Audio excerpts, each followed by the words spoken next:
Hello, my little charms, and welcome you all to my channel. My name is Sarvi Vidya Tiwari, aka Sarvi, and in today's video, I am going to tell you how I paid my own college fees. So please watch the video till the very end because it is going to be very much helpful for the students, especially those who want to pay their own college fees and those who are looking for different options and opportunities. तो मैंने एक private college से BTech किया है जहाँ पे मेरी total fees almost 2 lakh rupees थी एंड फॉर सम रीज़न मुझे मेरी कॉलेज की फ़ीस खुद पे करनी थी एंड फर्स्ट सेमेस्टर में मुझे ज़्यादा एक्सपोजर नहीं था तो मैंने प्राइवेट ट्यूशन्स दिए थे। मैंने घर पर भी पढ़ाया था, बाहर जाकर भी पढ़ाया था, बट इससे मेरा शेड्यूल थोड़ा सा हेक्टिक हो गया था। But I was able to manage 1500 to 2500 rupees per month, और ऐसा मैंने 3 to 4 months और 5 months किया था। तो मैं पहले कॉलेज से आती थी, मैं अपने घर में पढ़ाती थी और फिर मैं जाकर पढ़ाती थी और मैं घर वापस लौटकर 8:30 और 8:45 तक आती थी। तो काफ़ी हेक्टिक शेड्यूल था, बट उससे मुझे 1500 या 2500 की अर्निंग होती थी। सो आई डिड दैट। बट फिर फर्स्ट सेमेस्टर के बाद कोविड लग गया और सब बंद हो गया, प्राइवेट ट्यूशन्स भी बंद हो गए। तो तब मैं इनिशियली 2 to 3 months फ्री थी, मेरे पास कुछ नहीं था। बट लेटर मुझे मेरा एक स्मार्टफ़ोन मिला, उससे पहले मैं घर का फ़ोन यूज़ करती थी। बट देन क्योंकि सारी की सारी पढ़ाई कम्प्लीटली ऑनलाइन हो गई थी तो मुझे एक स्मार्टफ़ोन मिला। So then I use my smartphone for more than just studies. So that time college में एक मैसेज आया था जिसमें हमारे कॉलेज के जो एल्यूमिनाइज थे उन्होंने एक स्टार्टअप खोला था and there startup was managing the social media account of different businesses of my own city and they are looking for social media marketer और सोशल मीडिया इंटर्न। तो आई अप्लाइड फॉर दैट। तो उन्होंने एक छोटा सा telephonic interview किया था और एक मीटअप किया था एंड दे एक्सप्लेन कि वो छोटे छोटे बिजनेसेस का सोशल मीडिया अकाउंट हैंडल करते हैं and they need intern to handle those and for every single account they will pay 1000। तो मैंने उनके साथ फिर वो काम किया, वो इंटर्नशिप की, और मैंने 3 से 4 फॉर वन टाइम 3 से 4 सोशल मीडिया अकाउंट्स हैंडल किए। तो मुझे मंथली उधर से 3000 समथिंग कुछ अर्निंग आ रही थी।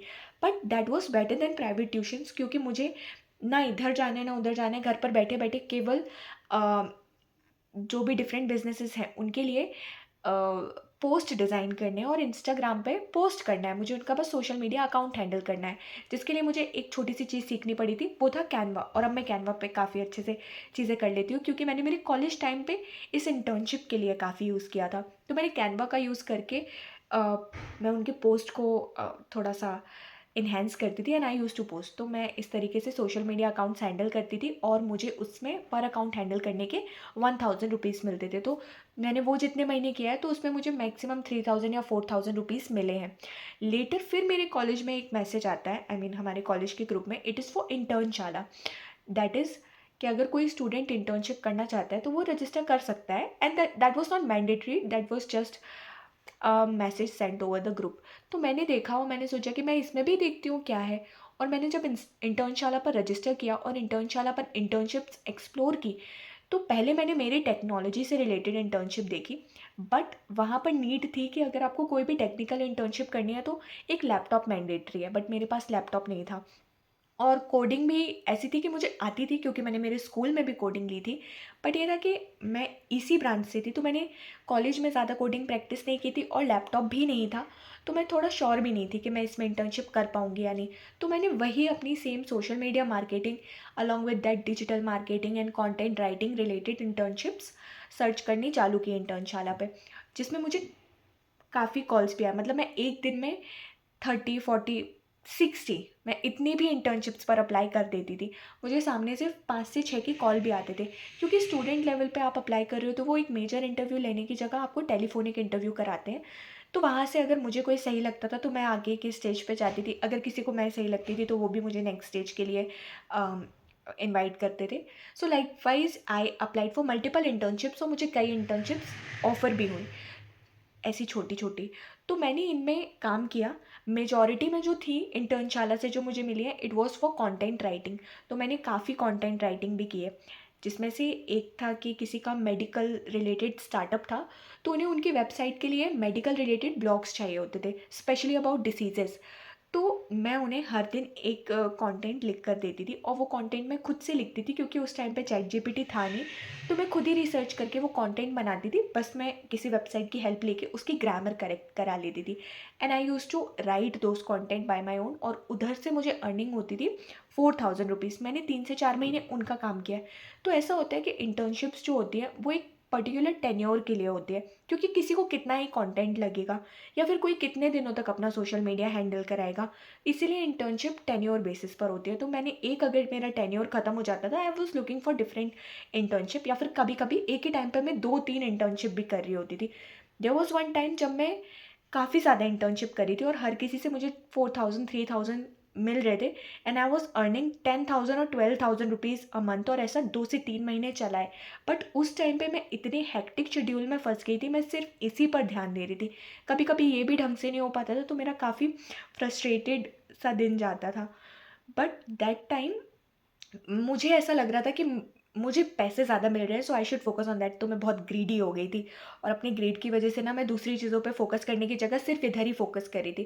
That time my father said कि इधर तुम इतना ध्यान मत दो, because this is not important. यहाँ पर अगर ये छूट भी गया तो अभी जो भी पैसे का है, I will manage, you don't have to worry about this, you should focus on your studies. तो फिर मुझे थोड़ा समझ में आया, और उन्होंने मुझे यही बोला कि ये इम्पॉर्टेंट नहीं है, तुम्हारा करियर इम्पॉर्टेंट है, तो अपने प्लेसमेंट और अपने कॉलेज की पढ़ाई पर ज़्यादा ध्यान दो। तो फिर मैंने थोड़ा सा कूल डाउन किया खुद को। मैंने उतना ही इंटर्नशिप्स को करने का ट्राई किया जितना मेरे बस में था, और जिससे मैं मेरी पढ़ाई और दूसरी चीज़ें भी मैनेज कर सकती थी। तो मैंने 1 और 1.5 ईयर वो इंटर्नशिप्स की जो डिजिटल मार्केटिंग, कंटेंट राइटिंग से रिलेटेड थी। लेटर देन मुझे मेरे थर्ड ईयर में लैपटॉप मिला। देन आई थॉट कि why not to search for internship which are related to my technology, जिससे मुझे अपनी टेक्नोलॉजी का एक्सपोजर भी होगा, और दिखाने के लिए भी होगा कि हाँ, मैंने इसमें हैंड्स ऑन एक्सपीरियंस गेन किया है इंटर्नशिप्स करके। तो फिर मैंने इंटर्नशाला पे अपनी प्रोफाइल चेंज की और अपनी टेक्नोलॉजी से रिलेटेड इंटर्नशिप सर्च की। तो वहाँ पर मुझे एक एज अ वेबसाइट कैटलॉगर की इंटर्नशिप मिली थी। उसमें कोडिंग तो नहीं थी, बट काफ़ी टेक्निकल नॉलेज मिला था मुझे, और वो इंटर्नशिप मैंने पूरे 1 साल तक की थी। हालांकि उस इंटर्नशिप का टेन्योर 6 मंथ का था, और वो मुझे 5000 पे करते थे, और मैं वही एक इंटर्नशिप कर रही थी। बट उनका काम भी बहुत ज़्यादा होता था। तो मेरा टेन्योर ख़त्म होने के बाद भी 1-2 महीने तक तो मैंने और काम किया है, 2 से 3 महीने तक सेम पे में। बट फिर मैंने उन्हें बोला कि अभी मेरा टेन्योर ओवर हो चुका है, बट मैं इंटर्नशिप कंटिन्यू रखना चाहती हूँ, बट आप मेरा पे इंक्रीज़ कर दो। तो उन्होंने 5000 से इंक्रीज़ करके 6,500 कर दिया था। और वो मेरी इंटर्नशिप मैंने ईयर कम 1 ईयर तक की थी। बट उस बीच में मेरा प्लेसमेंट हो गया था, और जिस कंपनी में मेरा प्लेसमेंट हुआ था उन्होंने एक इंटर्नशिप के लिए मुझे पुणे बुलाया था। तो जब मैं पुणे आई थी तब मेरे कॉलेज के एग्ज़ाम्स भी नहीं हुए थे, तो मुझे कॉलेज की भी पढ़ाई करनी होती थी, और मैं पुणे में वो इंटर्नशिप भी करनी थी। बट दैट सेम टाइम मैं मेरी ये वाली पार्ट टाइम इंटर्नशिप भी कर रही थी। तो मैंने इसे 1.5 मंथ तक तो किया मेरी वहाँ पे प्लेसमेंट होने के बाद, क्योंकि मुझे लग रहा था कि कॉलेज में तो फ़ीस अभी भी जा रही है, सो आई शुड डू दैट। तो मैंने 1.5 मंथ तक किया, बट मेरा इस इंटर्नशिप में ज़्यादा ध्यान नहीं जा पा रहा था, बट ये भी क्राइटेरिया बेसिस थी। तो फिर मैंने फिर वहाँ पे डिसीजन लिया कि ये मेरा प्लेसमेंट है, ये मेरे लिए ज़्यादा इंपॉर्टेंट है, मैं ये छोड़ सकती हूँ। Now I can leave rest to my father, वो मैनेज कर लेंगे। तो उन्होंने बोला था, और मुझे था कि वो अब सब मैनेज कर लेंगे मेरे लिए, तो मैंने वहाँ छोड़ा। मैंने इस पर ध्यान दिया, ऑल्दो मुझे बाहर भेजने के लिए भी उन्होंने अपने फ्रेंड से पैसे वगैरह बोरो किए थे। तो मुझे लग रहा था कि मुझे करनी चाहिए, बट लेटर बिकॉज मुझे उनके वर्ड्स ने बहुत हिम्मत दी थी, तो मैंने वो इंटर्नशिप छोड़ी और सिर्फ अपनी इस इंटर्नशिप पर फोकस किया। और यहाँ पे फिर मेरा ये इंटर्नशिप क्वालिफाई हुआ है, मुझे जॉब मिल गई है। बट इस तरीके से मैंने मेरी कॉलेज की फ़ीस मैनेज की थी during my college time. So yes, this is what I want to tell you guys, कि अगर आपको आपके कॉलेज की फ़ीस मैनेज करनी है और आपके पास कोई भी स्किल है, तो आप इंटर्नशाला या इंटर्नशाला जैसे कई और प्लेटफॉर्म है जहाँ पर आप अपने स्किल्स के बेसिस पे इंटर्नशिप सर्च कर सकते हो, जिन जो इंटर्नशिप करके आप अपनी पढ़ाई के साथ साथ घर बैठे अर्न भी कर सकते हो। और अगर आपके पास और कोई स्किल नहीं है तो आप मेरी तरह, जैसे मैंने ट्यूशन्स दिए थे, आप वो भी कर सकते हो। बट बेटर इज़ कि अगर आप कोई इंटर्नशिप करोगे तो आप अपना नॉलेज भी रिफाइन कर पाओगे, एंड स्पेशली अगर आप अपनी खुद के टेक्नोलॉजी में करो। सो जो सजेशन मैं आपको दूंगी वो यही दूंगी कि आप जो भी इंटर्नशिप ढूंढ रहे हो, try to get those internships और अ पार्ट टाइम जॉब जो आपके फ्यूचर रिलेटेड टेक्नोलॉजीज़ से रिलेटेड हो, ताकि आपको उसका एक अच्छा एक्सपोजर मिले और आपको एक वर्क कल्चर भी पता चले और आपका एक्सपीरियंस उस चीज़ में गेन हो।